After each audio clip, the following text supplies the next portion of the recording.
Oh, I guess I need my mic on.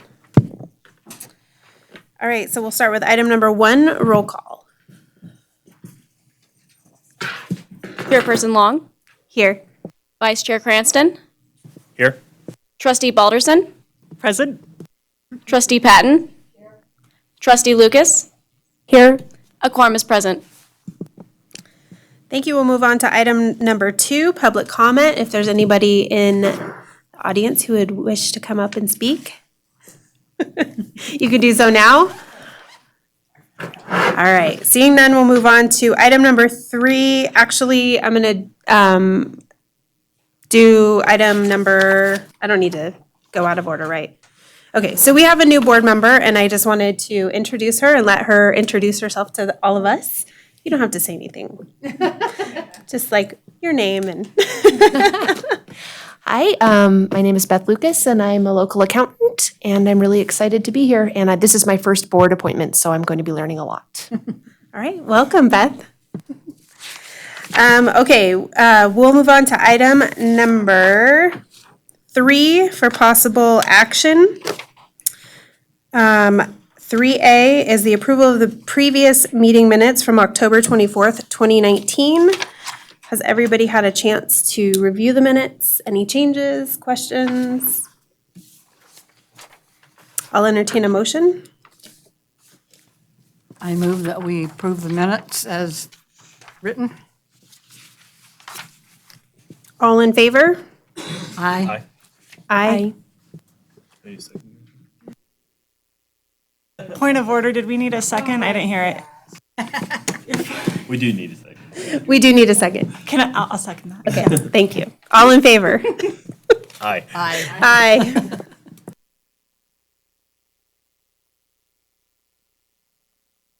Lost my flow. All right, we'll move on to item number 4 for Library Board of Trustees business. Item 4A for possible action, presentation and discussion of possible action on the Carson City Library Calendar 2019 with holiday and staff development closures. So that is a typo, and I'm going to look to DA Woodbury to tell us what the implications are with open meeting law on the typo. Right, thank you, Chairman. And Jason Woodbury from the DA's office for the record. Unfortunately, although it's obviously a very minor typo, and even a quick look at the supporting material would indicate that it was the board's intent to discuss the 2020 calendar and not the 2019 calendar.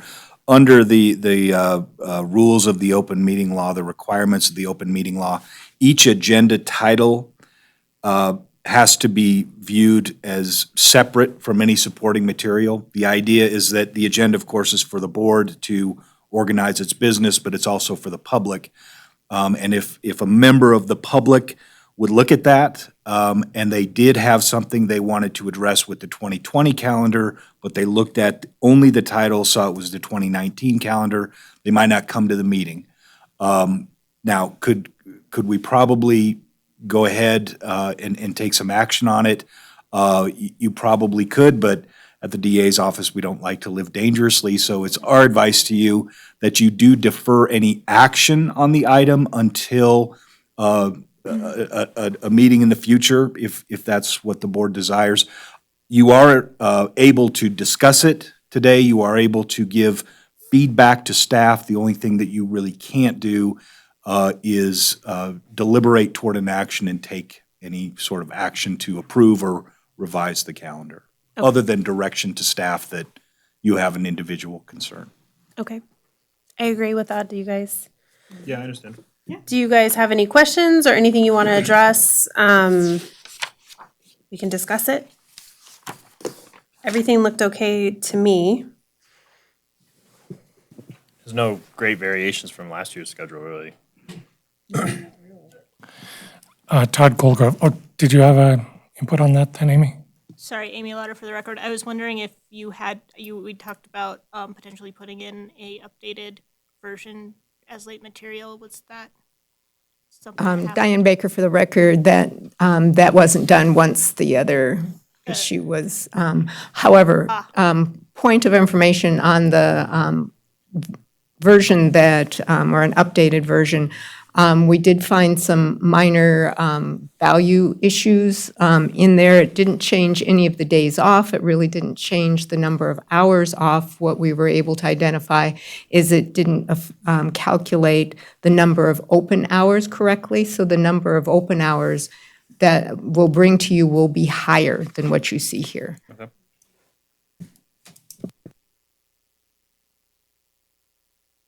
Yeah, I believe it also has Thanksgiving incorrect.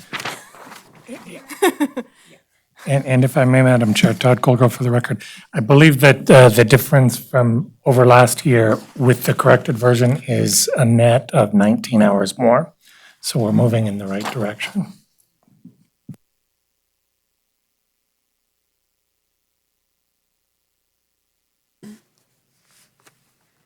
Okay, so we can't do anything.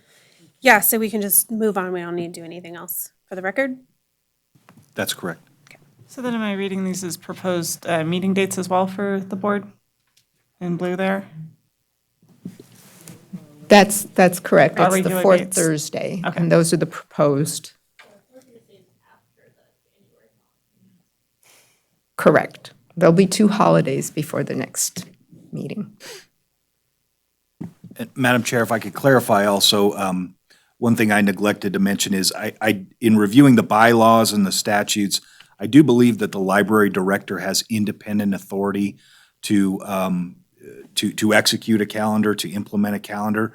It's certainly not a bad practice or wrong to have the board approve that calendar. It's just not legally required. So pending the approval of the 2020 calendar, I would expect the library director to be able to administer that.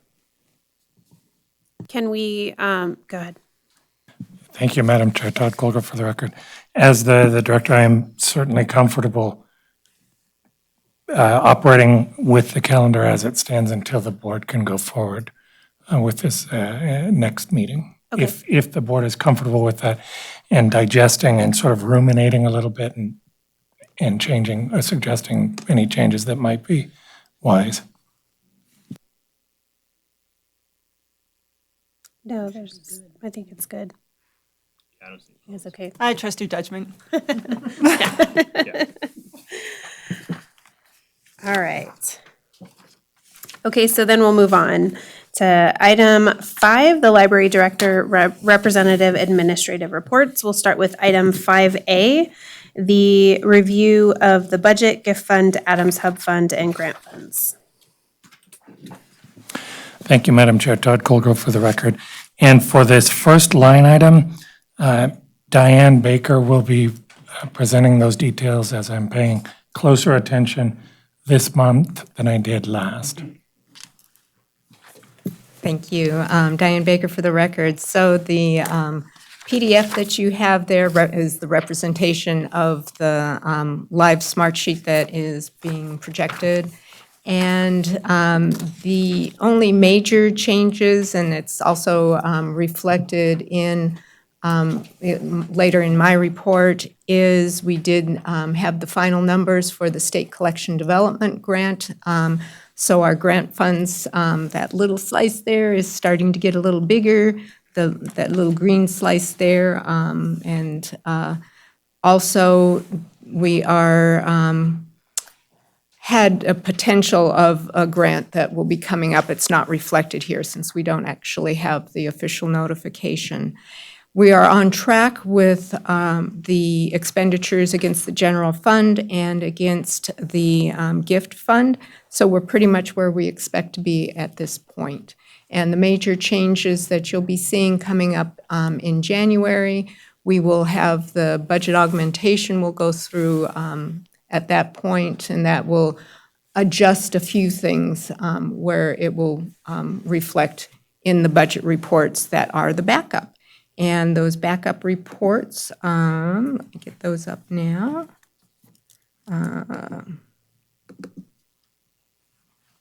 And that's what we have here, the backup reports.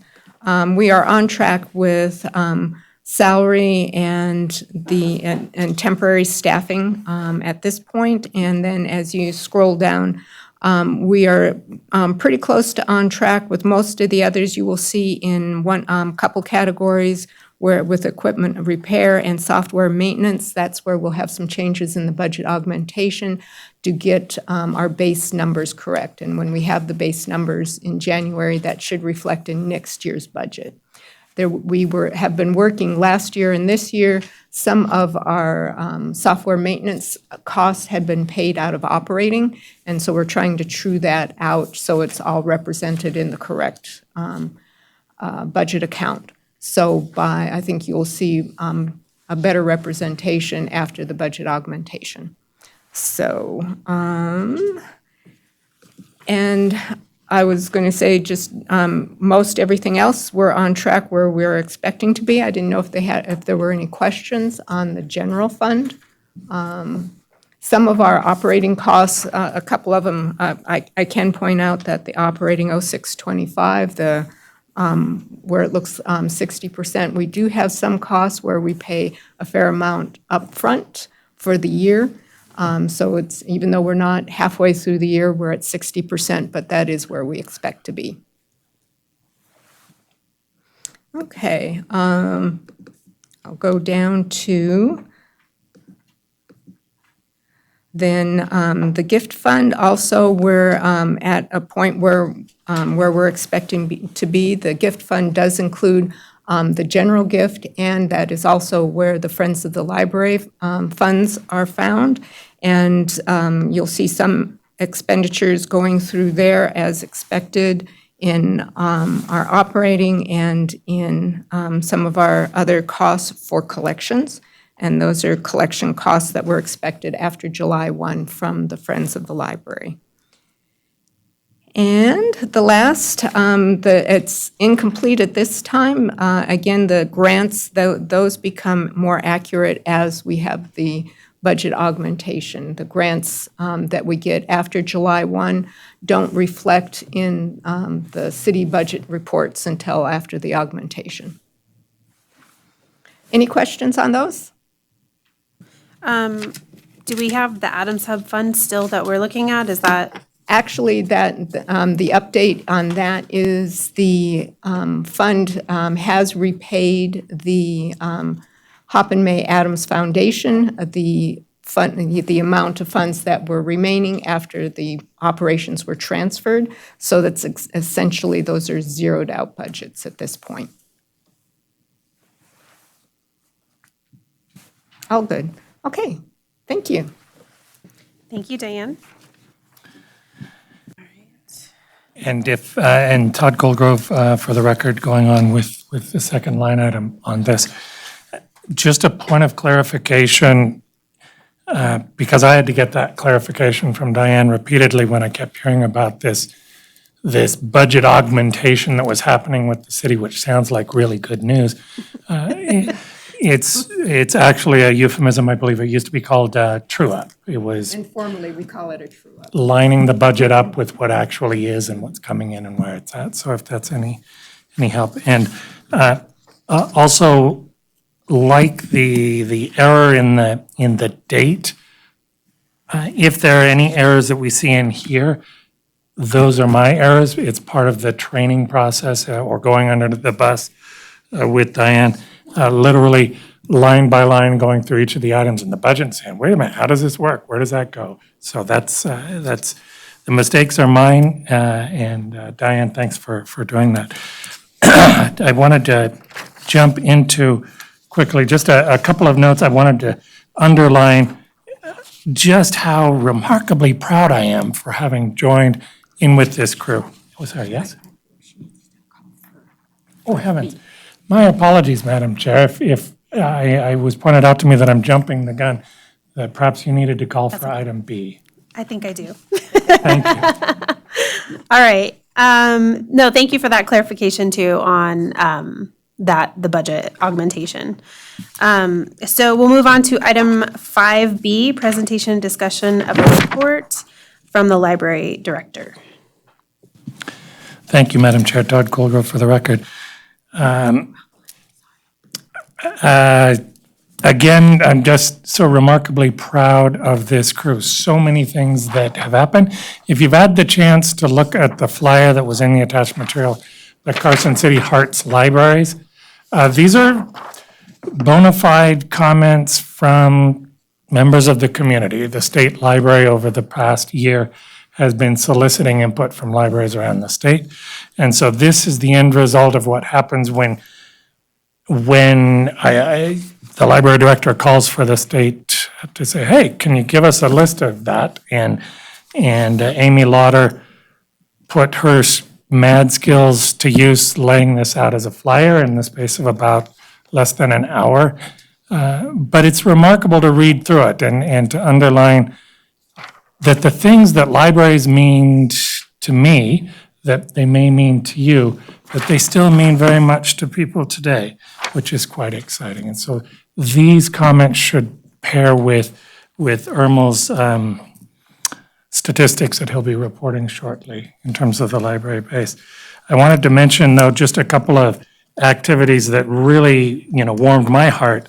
I was able to jump in with some outreach activities over at the Boys and Girls Club that the Creative Learning team is doing, and it's remarkable to see the way these kids are engaging with the library staff and the library technology, and we're transforming lives. Even though it might not be the print book, it's the combination of the print book and the technology and the relationship with a librarian that continues to change lives today. So thank you for supporting that. Also, I wanted to mention that at the Nevada Library Association Conference in the 2019 calendar, and you looked at it, and we actually enabled all of the library staff to take part in that. I'm proud to report that even after the conference shut down, literally, I'm looking around and seeing these Carson City librarians hanging out, gaggling and chattering all excitedly about how they can do more better next time. So it's money well spent. It's just remarkable. And in fact, it was such an impact that the Nevada Library Association folks approached me separately and said, would I be willing to serve as the president of the Nevada Library Association, and with this team, host the Nevada Library Association Conference here in Carson City in 2021. I'm delighted to hear that. I mean, because what I literally told them was I need to check with my team and my boss, and pending your approval, then we'll go forward and throw my hat in the ring. Because I think it does shine a really bright light here on what we're doing in Carson, which is so exciting. Under the advisory heading, I shared an article with you that is from the workforce development stuff that's going on in Rutgers University. And in there, they're actually spotlighting stuff that Nevada State Library and Nevada libraries are doing. And it's quite exciting. I'm sharing that primarily because there's a very real possibility that we may finally be able to bring together that combination of one-stop center and library operations up north here. As you'll recall, over the last 5 years, the two LEOs that manage all of the workforce development stuff that goes on in the state. The one down south has been working very actively with Clark County. The one that manages the northern part of the state has resisted our efforts to try to bring them into letting us collaborate with them more actively in terms of co-locating one-stop centers. We're going forward, though. Join Job Opportunities in Nevada is the Title I provider up here. And they're actually in the process with the State Library of going back and forth and trying to come up with some memoranda of understanding to see that it may be possible. I just wanted to make sure that it's on your radar, because if that goes forward, it is that same roommate agreement that is been operating down south in Clark County, which is to say, maybe it's a cubicle or a little corner over here somewhere in the library where folks that are working with workforce development efforts, with Join or with what used to be called maybe the unemployment office, can be operating in the library and help remove some of the stigma from going to visit some of those spots. So it's really quite exciting.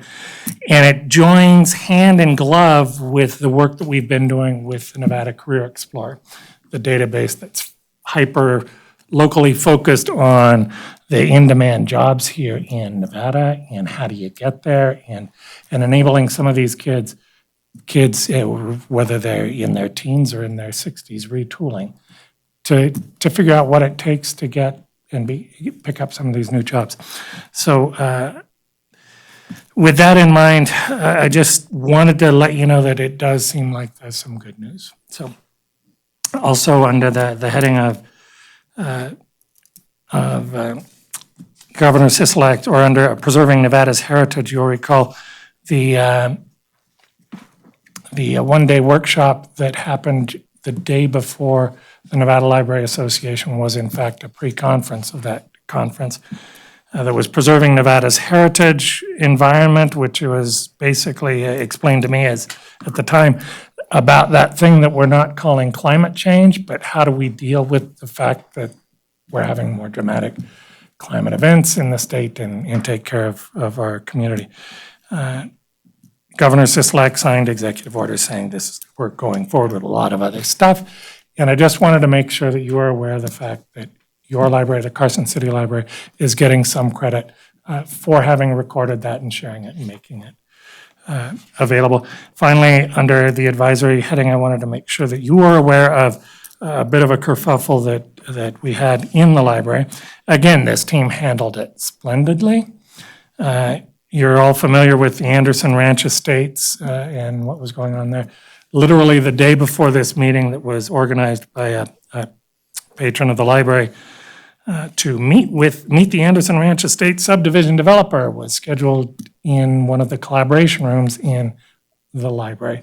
And it was brought to my attention when she came to me the day before and said, it's starting to get some traction. I think people are going to show up. And I said, tell me more. What does this abbreviation mean? And as soon as I heard the Anderson Estates, I said, that room only has 4 chairs in it. Basically what were you thinking? But we were able to tag together and put a big whiteboard right up front and let everyone know the event is full, and we had a lot of very understanding customers in the library. But again, if it were not for this team handling it very capably, it could have been a very hot mess. So I just wanted to make sure that you're aware that happened, and that we'll try to steer that in a better direction next time when it comes up. And finally, under the upcoming heading, we've put in a couple of grant proposals that do tie together that workforce development angle with what we're trying to do in terms of capitalizing on makerspace and active learning. And although the way that we've proposed it is currently as 2 separate proposals, one of them is about I think we titled it Social Worker in the Library, which is we need to bring someone on staff to work with us to help flesh out the connections between the library and the other institutions around the area that are helping people that are trying to get retooled and get new skills. And also some that may be homeless right now or that may need some mental health. We need support because we don't know what we don't know. So we've proposed to bring someone on staff to work with us, actually a certified social worker that would be working with an internship or an intern and trying to help us build these relationships in a way that we could support them after the first year. The second proposal proposes bringing, just to finish the first part, as part of that is what are we doing with this one-stop roommate agreement? How does that connect together with the career developer, the workforce connections, and so on?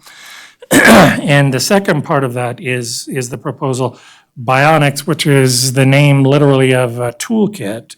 It's sort of like Lego Mindstorms, but on steroids. Imagine a box where you can build an articulated, shark's fin or octopus tentacle, something that can actually reach around and grab something and move it. It's the sort of thing that will trigger young minds that are getting interested in sciences, whether they're hard sciences or the softer sciences and the biosciences or engineering, but leads almost directly into career development because these are in-demand skills that we need to get. One of the things that is very exciting about it is the potential, by working with the local schools, to capitalize on the work that we've already laid down with the Nevada Career Explorer, so that students that might be participating in these workshops that would be offered through our creative learning, several of these 3-day workshops that would happen over the course of the year, and the students that would participate in those would be from the local school system. That in order to participate, they'd have to enroll in the Nevada Career Explorer, which gives us an opportunity to introduce them to the concept that other jobs happen out there, and also potentially give us a mechanism by which we can follow them more in time. And it would be thrilling to see in 3 years or 5 years that a percentage of these kids did go on to become whatever this in-demand career is, and suggest that the library may have had something to do with it. Finally, the two other remaining pieces that remain there, and we have a meeting on Friday with the grant proposals to see where that goes. And it may well be that they need to be combined and merged in some larger way to make sense to the state library. Separately, we do have a grant proposal in to the ALA for working with, collaborating on some of these census counts, as as I believe I mentioned in the previous meeting, with each man, woman, and child that gets counted in the census translates into basically $20,000 a year in terms of federal dollars that come back and do everything from fix roads to provide lots of other services that we all use. And so we've proposed ways that we might be able to collaborate with the folks in terms of helping folks be more comfortable in taking part in the census. And that might mean taking the pedal library out to local events and some iPads and staff actually working with them to help them complete the census on the spot. And it may be one of the things that was interesting to me in terms of an idea here is it's straightforward to say, sure, we can haul that over to the bridge or to a local community event that happens in April. But some of the hardest to count people in the census, it turns out, are folks that live behind gated communities. So we're actively looking for some gated communities that might be comfortable hosting an event. We can leverage the fact that the library is a trusted partner and help talk with them about that, and then get them to avoid having, enumerators knocking on their door. If that's so, that's one thing, and that we have thrown in that grant proposal, but there are at least 2 other grant opportunities that we may be able to leverage there. And finally, we did have the Nevada Library Cooperative meeting, the executive committee here just this past week. Separately, we've put in through the cooperative a grant proposal for the Nevada Library Cooperative to subscribe to the EDGE assessment, which really, what the EDGE assessment is in the library world is it gives us a way to measure ourselves against other libraries in the country from, pick the metric that you're interested in looking at, and that may go forward. And we've also got a very rough working draft of the request for proposal for the new library catalog, which will be going forward hopefully at some point over the next 6 months. Thank you for indulging that long-winded explanation. Thanks. I actually have a couple questions. Wonderful. Sorry. Okay, so EDGE, I think, Amy, did you do a presentation with some of that data? Was Somebody it you? might have. Maybe not I don't you. know that it was me. It might have been Diane, but it is Oh, maybe specifically it was you. a technology assessment, Diane Where? knows. Is it the same or is this a different service? No, this is the same service.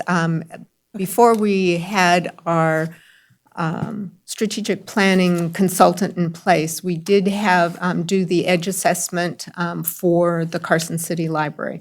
So as moving forward, this will be a great proposal, or, you know, if this goes through their grant, this will be a great resource for us. We have the base. We can see if, when that's in place, because it would likely not be until at the end of, or third or fourth quarter of 2020. So then we would have 2 years to, almost 2 years to see where we have been when we did that base for the edge assessment, and then use that, and I believe they're proposing a multi-year. So that it's a very well-respected tool, and actually, I want to say the County Managers Association recognizes the tool and has even had articles in their national magazine about it. Great, thanks. My other question was, you were talking about the bionics toolkits. So my kids were all involved in Lego robotics. And so I just wondered if we as a library are involved in that at all, because I know they have, you can build your own teams and then they compete locally and then they can compete to go bigger and bigger. I don't know if we have any, if that ties into that at all, or if we have any kind of interaction with that program. I believe you're referring, Diane Baker for the record, I believe you're referring to the middle school, the robotics, the programs, Well, where they have some of the first Lego and that lead yeah, into the robotics. the first Lego League, I think is what Yes. it's called. Our kids did it in 5th grade and 6th grade, maybe 7th grade. But yeah, that's what I'm referring to. We have been supportive. Most of our Lego club and program has not been focused on Mindstorms. I don't know if Maria has any other, but on that. In February, I had gone to a STEAM conference up at the Art Museum in Reno, and I learned a lot about those programs, which was fantastic. I have not reached out with them to partner in any way in regards to that. I think it's amazing that they offer it to the community. I would be open to partnering if we could figure out a way to do that, but we have not as of yet. I just didn't know if that was something on the horizon, because I know that like the teams are created, parents volunteer to be the coaches, they get all the not materials, but all the parts and pieces, and they decide what they're going to do. But I think that there's some, so our kids were at Fritch, and I think Fritch actually owns some of the equipment because it's expensive and they build it up over time. So I just didn't know if there's something, because I don't know that Fritch is doing that anymore, but if there's a place, I don't know that this ties into anything, but just out of thinking outside the box, if they have that equipment, if there's a way to maybe let people know in case they want to do that. And Diane Baker Rent it. again. That was actually, although we're just at the initial proposal stage for that LSTA proposal, Bionics at the library, the proposal is looking to partner with the clubs at the middle school and also looking to connect with the high school robotics club to have individuals, high school level individuals be part of the grant and have some funding available to have them be supportive, be part of the 3-day camps. And so we're looking to firm up some of those, and that would play into where Maria was looking to, through this grant, we may be able to expand some of the other things that you mentioned. And Madam Chair, if I may jump in there, thank you for that. I couldn't agree more, and I'm thrilled, Maria, too, to hear that you're comfortable with the Lego Mindstorms. I think there's a lot of potential for building bridges just within this. We have the Lego nights and the activities that are happening in the library already that can feed directly into and probably already does feed into the first Lego Lead activity. And thank you. Could I ask for clarification? You said it was Fridge or Fridge? Fritch. Yeah, Yeah. very good. And Carson Middle School, yeah. So Yeah, they did it at both places. And then in middle school, well, for CMS, it turns into Makers Club. So they don't do just Lego robotics anymore. They do, like our makerspace, similar to that. thank you. And I think Yeah. that's exactly it. It is building these channels where one feeds into the Yes. next. And frankly, it is something, I should have clarified that the Bionics proposal itself was something that was brought to my attention by Carsten Heiss of the Governor's Office of Economic Development, with that specifically in mind, saying that we need to grow more of this. Yeah, it's really amazing, the competition that they have. The kids have gone to UNR twice to compete on a larger level. And I think one of our Carson groups, they went to like nationals or something in DC. It was really, it's really a fun experience to have too. So, I have a couple questions, if that's all right. yeah. All right, so I think you mentioned in a grant proposal talking about co-locating a social worker, certified social worker at the library, and then I think I heard you say something about an internship. Are those two different people, a social worker plus an intern? Or is that one person who's not certified, who's working toward their certification at the library? Thank you, Trustee Balderson. My apology for being less than clear. You're absolutely right. As proposed, it's currently two different people. It would be a certified social worker to help us get things going, and then a second person that would be an intern that would be working with the social worker and us and the staff in terms of building this out. Okay, and so thank you for that clarification. And then is the focus then on individuals? Or are we talking more systemic or both? Again, thank you, Trustee Balderson. Todd Golga for the record. I think the core problem here is that we don't know what we don't know.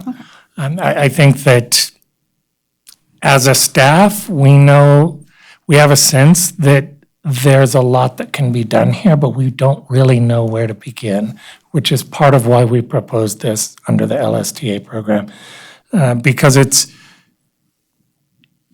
so fuzzy and unformed right now. It's not the sort of thing that you could go to the Board of Supervisors or we absolutely know that this is it and this is what's going to solve it. We're really looking to explore this in a more detailed way. I certainly appreciate that. You got to collect the dots before you connect the dots. I appreciate that. I find myself in that same position a lot, working at welfare. Okay, my last question I think might actually be for Mr. Woodbury. So when we talk about potential roommate agreements or a memorandum of understanding or a memorandum of agreement, it's my understanding that those types of documents aren't legally enforceable.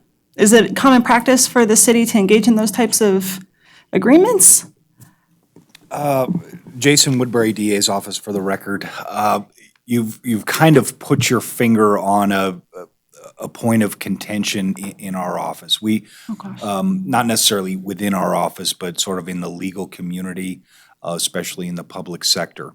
From our perspective, we would never advise this board to get into an agreement that was not legally enforceable unless that was explicit. And a non-legal or a document, an agreement that was not legally enforceable sometimes has value to establish expectations and understandings and things like that. But if we're asking this board through the chair to put its signature on a document, we expect that we're going to be able to legally enforce that, and whoever the other party is in that agreement to be able to legally enforce that against us. So we'll do our best to be very clear about whatever kind of document, whatever kind of agreement or understanding we're bringing to this board. One of the things that my office will endeavor to tell you is this is legally enforceable, or this is merely establishing some expectations between the parties. Thank you. I appreciate that. Just on that note, when we talk about new roommate agreement, I think it sounds to me like maybe it's someone else's staff, we're not paying their salary, but we'll give them an office space. Maybe it's their computer, but it's our internet connection, that kind of thing, right? So am I on the right track there? Yes, Trustee Balderson and Todd Colco for the record. It's my understanding is the same as yours. My understanding of what has been operating in Las Vegas Clark County Library District is exactly as you've described. The folks that are there working, from the workforce development, I mean, they don't work for the library. They just have an office space in the library.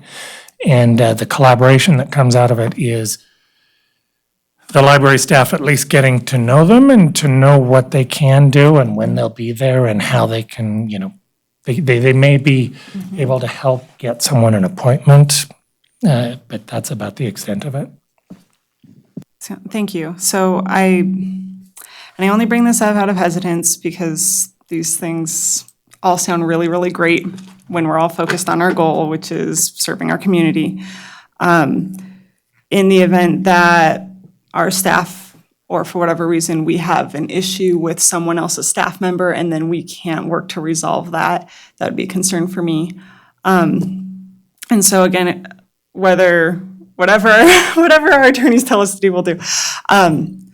But it's about establishing those clear expectations from the outset and what to do when things, if not when, if something goes wrong, that you have that clear avenue. Because I love the idea. I just want to make sure that we're proceeding as cautiously as we can. So that's the end of my comment on that. Thank you. Thank you, Trustee Balderson. Definitely noted and agreed. If I can share a concern that I have beyond that, is just one of the library space itself is so physically already used up. We just don't have any extra space. And it's what we are as a staff trying to wrap our arms around too is our own sense of priorities and how does this move us forward? And is it worth giving up, 10 square feet over here or 20 square feet over there, and how would that work? I think that's the larger question and concern that we have. Thank you. But if I can jump on that, but as I shouldn't say in a public meeting here, but I would swing a dead cat around my head if it gave us the opportunity to help our community in a more directed way and potentially access additional funds that could help both the library and the community. Thank you. Those are great clarifying questions. Thank you.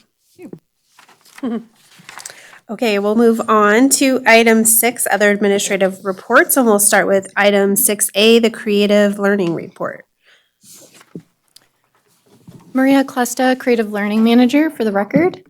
So what I have today is a lot of information about the Nevada Library Association conference that we attended last month. So first off, I included some statistics about Boys and Girls Club and our reach there. So Amy and I actually led a session at NLA this year, which was really fantastic. It was my first time, so that was pretty exciting. But basically, we talked about our partnership with Boys and Girls Club and how we've increased it over time. So as you can see, just from the graph, since 2017, we've definitely increased our numbers. So I've included the elementary teen age groups and then a total of all those. So in 2017, we reached 70 elementary ages, and that would have been just from a summer learning program that we offered that year. In 2018, we increased elementary reach to 104, and then teens, we reached 7, making it a total of 111. And then this year, we actually don't even have this month's statistics on here, but after last month's program, it's increased up to a reach of 310 kids. So we had 159 elementary and then 151 teen. So actually very comparable too, which is fantastic because the teens are so hard to engage sometimes.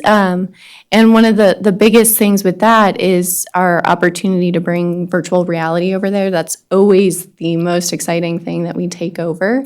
But we have been trying to open it up a little bit more as well. So this month, Jana, who is our senior library assistant, will be taking Makey coding materials over to help them learn how to code a game, which is kind of exciting.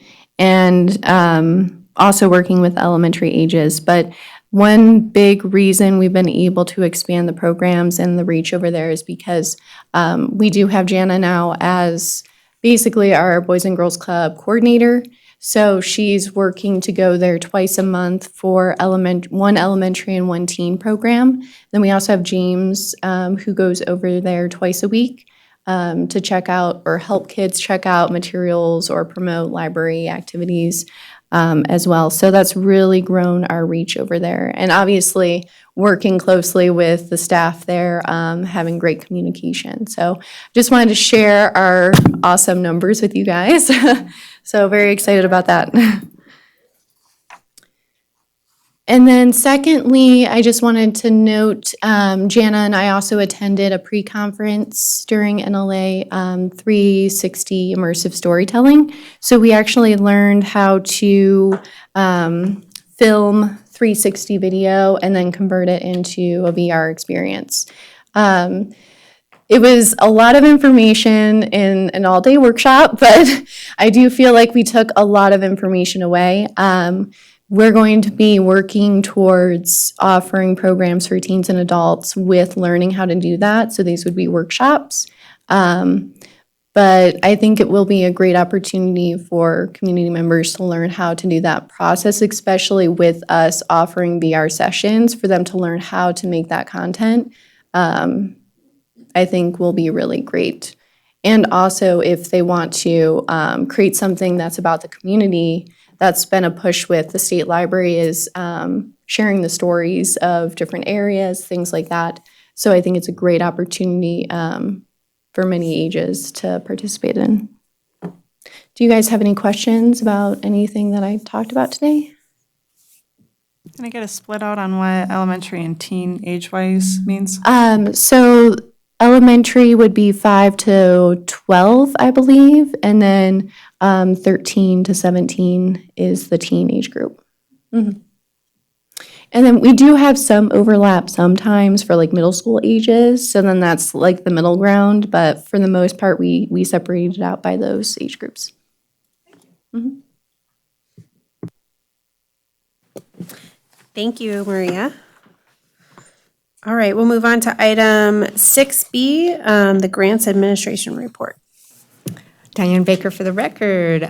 So a couple of things just to alert you that we're going to be in budget season in no time, and we're actually doing some pre-work, and budget augmentation is, of course, part of that, although that's been complete. But a couple of things I wanted to alert you to, especially preliminary on some of the projects, but the main thing actually is minimum wage. Be based on the work from the legislature, the minimum wage will be going up July 1st in Nevada and will go to $9 an hour. So we will have to prepare and look to augment as we have a few, our shelvers are actually in that area where that will ratchet up. And unless we make adjustments there, that will mean that, of course, they will have the $9 an hour, but we would have less hours of work, which we really need to maintain so we get all those books back on the shelves. And anyway, so that's one of the main things that will be coming up, but there will be a number of things, and that you'll be hearing more specific information about that at the January meeting.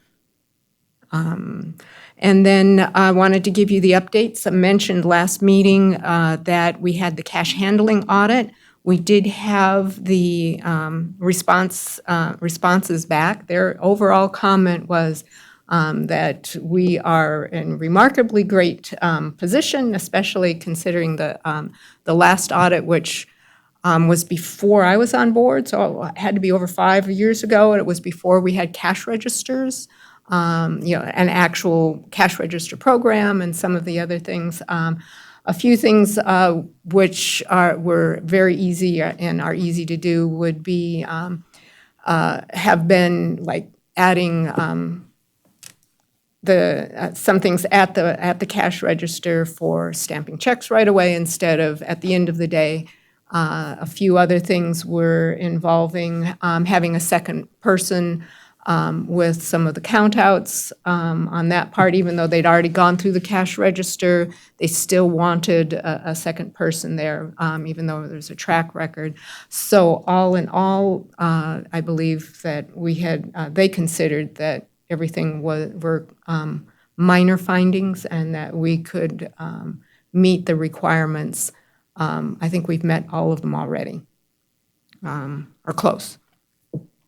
Then the risk management safety inspection, again, the follow-up with fire marshal, we passed. A couple of the things that he had asked to do have been completed.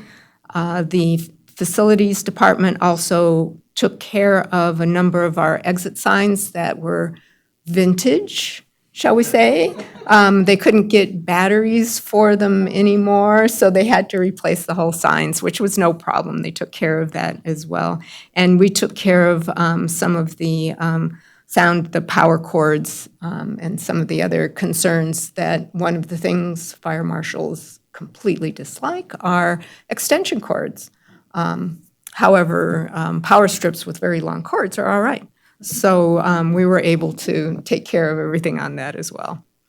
And last, you already heard some of these aspects, but these are some details with the grants as they are at this point. The last one we did, actually, I think Trustee Balderson was in. We have gotten a verbal on that next to last, Southwest Gas. That's with the Friends of the Library. And we're just waiting for the official on that. That is to establish a teen maker club. And so the Southwest Gas Foundation apparently was taken with the idea, so we're pleased with that. And you already heard that we do have one Census 2020 grant proposal in and the opportunity for some additional. Any questions? Thank you. Thank you, Diane. All right, let's move on to item 6C, Access Services Report. Romo Reinhardt, Access Services Manager for the record. So the first item I have for today is that we have a new library assistant. Our Access Services team is finally, for full-time anyways, is finally complete. So we have Karen Lemos joining us. She was previously a library clerk. She will be taking over some of the outreach services that we offer, which include delivering homebound, and then sharing or picking up items from other libraries and doing that sort of delivery. So we're all really excited that she's on board with us and that we're finally whole again. Yeah, it's been a while. The second thing I have is patron counts. So this is just a general list of the most common patron codes that we use. There's some that I excluded. But this is the difference between 2019, and 2018. So overall, we've had a 6% growth in the number of people we get. Ignore all the negatives for a second. When you have small numbers to begin with, any incremental change is going to be drastic looking, but it's not too bad. But the big things I want to point out are the Carson General Adult. So that's anyone that lives, works, volunteers, or goes to school here. So we're seeing an increase of 8% in the number of signups that we have. Internet only, we're up 9% on that. And then Carson Young Person, so the number of 18 and under, that's up 18%. Internet only young person, we'll skip that one. But I think the big changes for this is a reflection of the programs, our library collection, the books that we offer, the programs and the services that we offer. So I'm hoping in 2020 we see this continued growth. But I do expect that it's going to be an uphill battle, as we do have 40,000 library card holders in a population of 55,000. So trying to get that extra 15,000, that is going to require more effort. So my team will be primarily focusing on hopefully increasing the number of Premier adults and circulating more digital equipment and having more people access makerspace and things like that. With that, are there any questions? So on the patron for Carson General Adult versus the Premier, so what's the difference between those two? As in what services they use? So the main difference is access to digital equipment, so Kindles, cameras, audio equipment. Okay. Those are accessible with the Premier card. Additionally, a Premier user will have access to the Premier computers upstairs, so access to Adobe software. And then the second thing is that they also have access to the makerspace now, so 3D printing, sewing, soldering, laser cutter.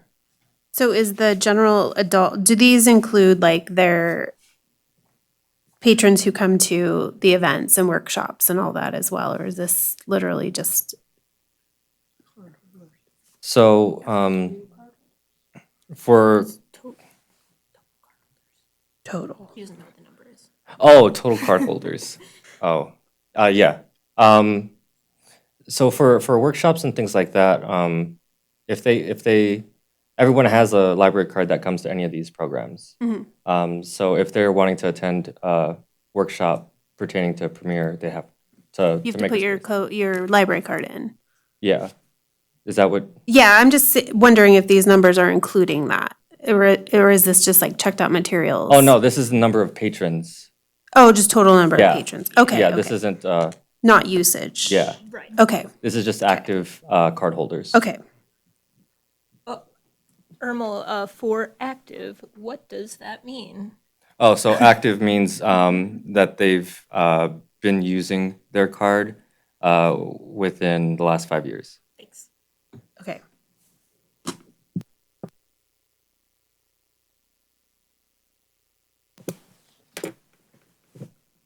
Everybody good?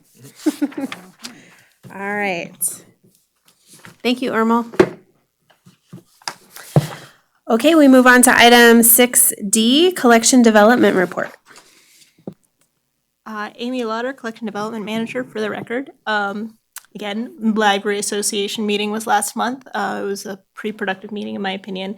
And as Maria mentioned, we did get the opportunity to present on some of our work over the past year that we collaborated on with the Boys and Girls Club. And I have made you look at many bar charts already, so I didn't make you look at any more on that particular project.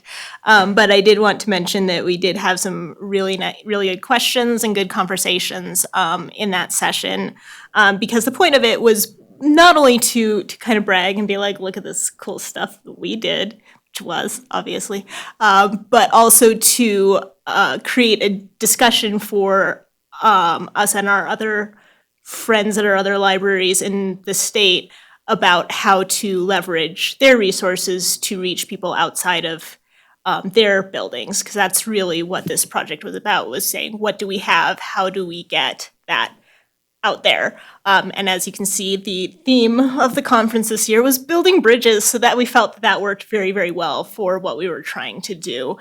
So again, we did have some good conversations and great questions, and I think it sounded, I know Carol from Churchill was super excited from her staff's response and excitement and ideas coming out of that, so that was really great to hear. Also, it was a good opportunity to meet with some of our sales reps we don't get to see all the time. We have new people for EBSCO, which is one of our large database resource providers. We've worked with Donalist for many, many years, but they changed sales regions. Now we have a couple of new people, Lauren and Jennifer, so it was good to kind of put faces to names and get to know our new salespeople there a little bit. Got to have meetings with our primary book vendor, Baker and Taylor. We've been having some little issues, perhaps. They very recently closed their longtime warehouse in Reno, which was so convenient for us personally. We were really sad to hear that, but they're consolidating their shipping. So now all of our items are coming out of a processing and shipping facility in Moments, Illinois. We have seen some positive improvement in that area already. Things are starting to come a little bit faster. Things are getting a little bit more accurate. So that is starting to improve. So that's good. We also, I think possibly a new vendor was Overdrive this year, which was really great. New vendor for the conference, not for us, but we hadn't had them have a chance to attend before, but they were here this time, so we got to catch up with our representatives there, get some new features put up on. Can you put the reading rooms up on the site, the Silver Star Co-op site on the projector? Yeah, so this is something we actually did have on our old Overdrive site, but I'd really been kind of pushing for them to add now that we've rolled everything in with our library cooperative, our shared collections. Basically what it is in addition to having just our regular full site, which is this with just everything's on there, you browse everything, it also has specific what they call reading rooms now for kids, teens, and also Spanish. Which are up at the top above there. And that way, a parent can take their iPad or laptop or whatever, set it to the kids' reading room, hand it to the kid. It will only show kids' content.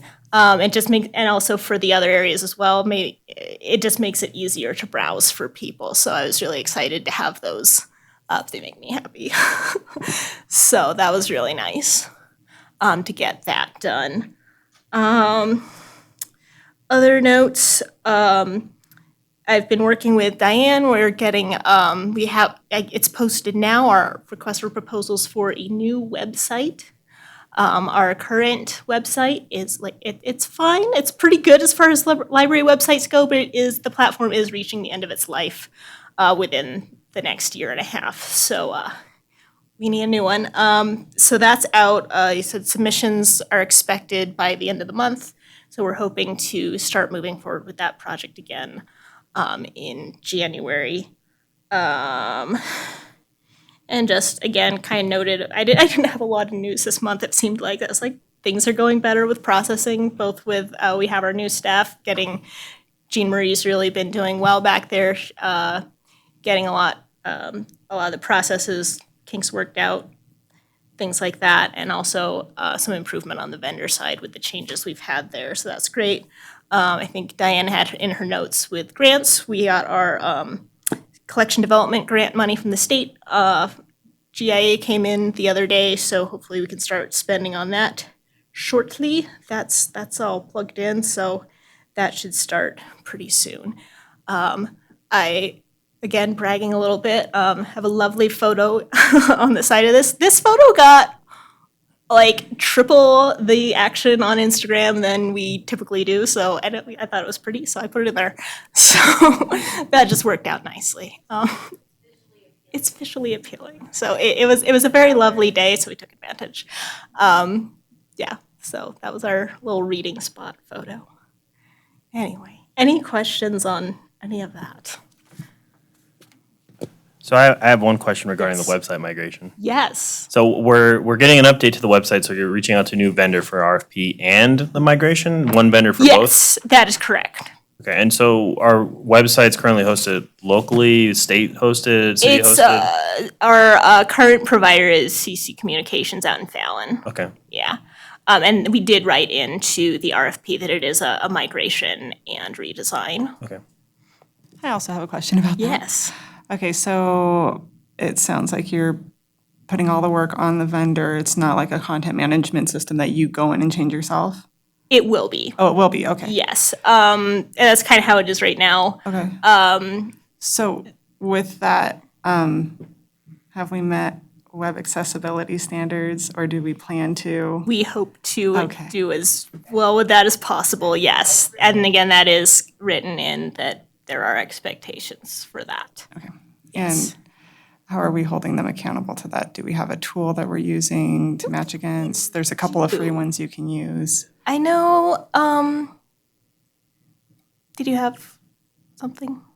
No. I know our current vendor, and again, that this RFP has gone to them. They could be our future vendor as well. CC Communications accessibility is something that they have been working on. I don't know what exactly they're using to evaluate it. That's something we could look at, but I know that they are evaluating it and have been working to address some issues on the sites that they host.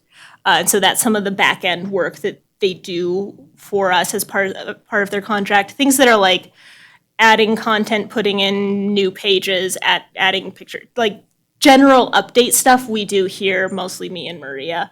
But if we need functionality that we don't know how to code, or the general back end cleanup and maintenance stuff that the vendor has been doing for us. Okay. If that helps clarify that Yes. situation. Thank you. You're welcome. I do, but I don't think it's appropriate. I'm curious. I'm just curious. Like the current website you guys use, you said code. So are you doing like HTML coding in there? And Sometimes, like, that's how yes. you're up. Or do you have like a WordPress or something like that? It's not a WordPress. Probably, it's very likely that what we move to will be Okay. WordPress. Yeah, because I was gonna say if that's the based case, on you definitely my want to put that in your discussions. RFP. Like we would like to be able to do this with point and click, drop a picture here, and not Yeah, so like much it with the has. code. Well, yeah, what we have now has both Okay. both, and both have their limitations. All right. Shall we say? Is the RFP out? Yes. Okay. So if you know of any companies that would be interested, like Diane knows has the information. So yeah, I think there's a couple weeks on that. So yeah. I'll send it to them. Okay. Any other questions on the board? All right, item 7, board member announcements and requests for information. We kind of did that. I Anybody have an else? announcement. I will probably be missing the February board meeting Okay. because I will be getting married. Hey, congratulations. Are you going to be here in January? I plan to, yes. Okay. I did want to bring up, is it easier for you guys if we start at 5:30? We used to start at 5:30. Yeah. Yeah? Is that, how do you guys feel about that? Or 5:15. I think 5:15 from would work be to here. fine for me. Most of us are coming from work, and that's the issue. I mean, I'm here 5 minutes late because Yeah. that's how long Same it takes deal. to get across town. Which isn't bad, actually. So if we make 5:15, If we want to change the time of the meeting, do we need to have an action item for that? I think, don't meetings exist at the call of the chair technically? I Yeah, mean, you can, Right? you can direct the staff to arrange Okay. the time that you want, subject to availability of the room, which obviously Okay. it is. So. Do we have, how far out are we on the calendar? Here? Yeah, like on their, like the time. Oh, Because we should we be okay should with be the- booked through through a good part of the year. Okay. On that. And the time we have it's at 5. So if we want to Nobody's start after at us. 5:30, that doesn't mean. Okay. Yeah. How does everybody feel about that? Good? It's fine. happy with that, yep. Okay. 5:15 instead of 5 On the o'clock. quarter hour or the half hour? Great. The quarter hour is. Quarter hour is fine with me. I don't believe a we little have to wait till different. 5:30 Okay. I don't Let's think so. do, We let's can do get that, there. 5:15. Okay. And All right. could I ask that the chair identify just maybe one, now that we have a full board and no vacancies, one meeting sometime in the upcoming year that we dedicate just to board training. So I'm envisioning this to be a meeting where we don't take reports from our library staff and they can have the night off and we can spend some time reviewing training and just Like the getting training to know you material type that we thing. have access to. Yes. Didn't we have something scheduled a while back on board training. I don't know that was specific to, but we didn't do it. No, it was a retreat, like a half-day retreat was proposed, a half to full-day retreat on a weekend was what was proposed. But timing and a number of things never came together in the Okay.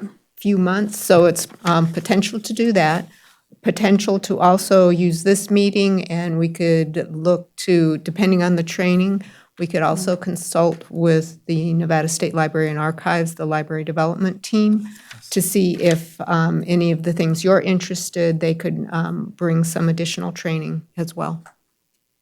Can we get topics or anything on that you could bring to us and we could look over and see? Is there anything that you guys recommend? I'd be more than happy to reach out to them and bring that back to you. Okay, let's do that. Actually, I'd be tickled pink. That's why crowning.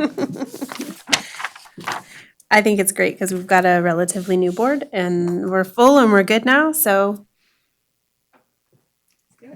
All right. All right, moving on to item 8, public comment. Seeing nobody, we'll move on. No. No. So I'll move on to item number 9, adjournment. I moved to What? Did you take public comment? I missed it. I did, yes. I'm sorry. That's okay. it's Good. really Keep easy on when me. there's no one here. I moved to adjourn. So moved.